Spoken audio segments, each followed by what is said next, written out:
السلام عليكم الاخوان الاخوات، كي دايرين؟ نتمنى تكونوا بخير وعلى خير. اذا اليوم ان شاء الله غنهضروا على كيفيه التحضير لمباراه التعليم والنقاط الاساسيه وكيفاش انك تبريباري. تقريبا راه دابا باقا واحد 20 يوم بحال هكاك. دونك كيفاش غنبريباري، كيفاش غنستعد نفسيا، كيفاش المراجع الى اخره. اذا اول حاجه خصك تكون حاسم في الامر، واش غندفع للتخصص ولا ندفع للتعليم الابتدائي. خصك ولا خصك تكون حاسم في هذه القضيه. انت تشوف راسك في الامور اللي ضابطها، واش الابتدائي المواد ديال الابتدائي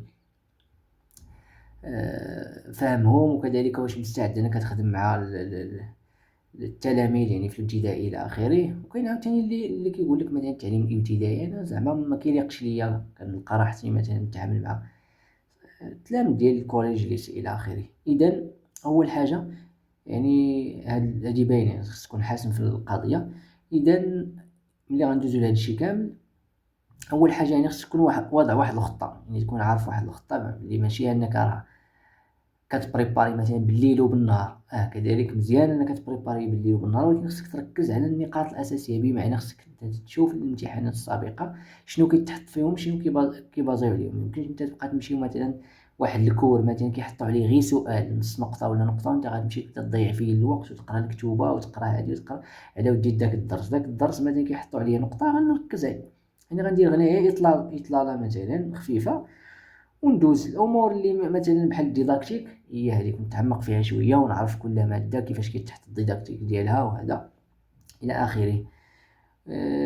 بالنسبه للخطه، مزيان انك تكون منظم الوقت. مثلا كل ماده تعطيها شويه، ويكون داكشي متنوع، مره كتقرا هادي، مره باش ما يجيكش الملل، مره علوم التربيه، مره هاد الماده، مره هاد الماده.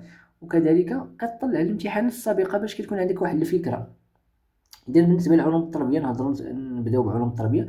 علوم التربية كيما كيعرف الجميع أنها كثيرة، كثيرة. إلا جيتي تتعمق فيها بزاف تما بقيتي وما غتفهم والو.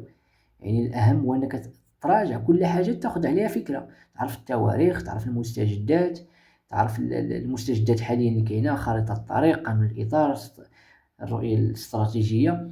كل أمور تاخد من أساليب التدريس، تقنية التنشيط. هاد الأمور تكون عندك عليها نقاط وتكون مستوعبة، لأن علوم التربية اللي جيتي تتعمق فيها راه غير الكتاب الأبيض والرؤية الاستراتيجية راه تما بقيتي. دونك تحاول تركز على كل حاجة تفهم فيها شوية. وبالنسبة للامتحان السابقة ضروري مرة دير طليلة وتخدم الامتحانات السابقة. بالنسبة للتوصيف واخا ما كيكونش صراحة بزاف تغيير بزاف في التوصيف، ولكن حتى هو ضروري خصك باش تعرف على شنو المواد اللي خصك تراجعهم والدروس. بالنسبة للدروس كما قلت، الدروس سيرتو في الابتدائي راه مكيبغيكش انك تتعمق.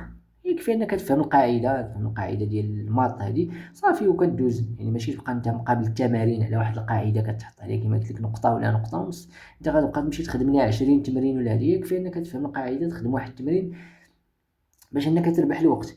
بالنسبه للامتحانات السابقه، هي الامتحانات السابقه كينفعوك علاش؟ كانك كتيستي راسك وكتشوف نيت داكشي اللي راجعتي واش كتجاوب في الامتحانات الى اخره. ضروري كتبريباري وميم طون مرة كتجيب الامتحان كتخدم داك الامتحان وكتشوف حتى الوقت. مثلا كتشوف انت واحد الامتحان مثلا عليه ساعة ولا ساعة ونص، كتشوف انت واش ديك ساعة ونص غتقدك. ضروري الوقت. ميمكنش انت سؤال واحد غتضيع فيه 10 دقائق ولا 5 دقائق عليه نص نقطة ولا. دونك غتكون ما غاديش زعما غتكون ما غاديش تسالي الامتحان وغتضيع في النقط. بالنسبة للديداكتيك مهم، كل مادة تعرف الديداكتيك ديالها، وتكتب في ورق بيضاء الديداكتيك ديال هادي كيفاش كيتحط، هذا كيفاش كيتحط.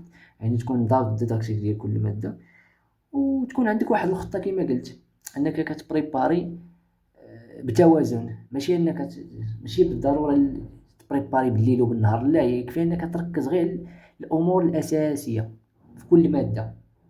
ومرة ملي كتراجع كتشوف انت راسك كدير واحد التقويم من راسك. شنو استفدت انا؟ مثلا انت كتقرا علوم التربيه مثلا بديتي بها، صافي داك النهار خصك تجبد ورقه تقول شنو استفدت في هاد علوم التربيه اليوم، وتجبد واحد الورقه بيضاء وتكتب استفدت بلي راه الميثاق الوطني بدا من كذا وكذا، جا حيتاش كذا هادي، حنت كانوا هادي. كدير واحد التيسلار، ماشي غير كتقرا وكدوز، لا، ما خصك دير تقويم من راسك. انك ملي كتقرا واحد الحاجه جبد ورقه بيضاء وستيلو وتبدا تكتب شنو استفدت هاد القاعده هادي كنستعملوها هنا، هادي كنستعملوها هنا. علاش هكا كدير واحد التقويم لراسك، ما تسناش انت حتى نهار الامتحان عاد بدا تفكر. لا، بداك النهار نيت اي حاجه قريتيها في العشيه ولا هذا جبد ورقه وستيلو وقول شنو استفدت وبدا تكتب في ورقه بيضاء ولا هذا. وكيبقى الامر الاخير هو التوكل على الله سبحانه وتعالى، لان كتبقى مساله الارزاق الا كانت بلاصتك في ديك 19000 ولا هذا راه ما كاينش اللي يحيدها لك، انت توكل وعرف بلي راه القضيه فيها ارزاق، يعني انت كدير اللي عليك، درتي اللي عليك. ونتمنى التوفيق للجميع. وهاد القضيه ديال اللي قلت لك واش غندفع للابتدائي ولا، خصك تكون يعني عارف شنو واش غندفع لهنا ولا غندفع هنا، وتشوف مثلا سيرتو دابا كاين انتقاء وصحاب علوم التربيه مثلا تبارك الله كيكون كيديروا بزاف التعليم الابتدائي. دوك انت تعرف وخصك تعرف بلي راه كيهزوا واحد العدد مثلا تقريبا ما عرفتش يمكن كيضربوا داك العدد اللي بغا فوق 6.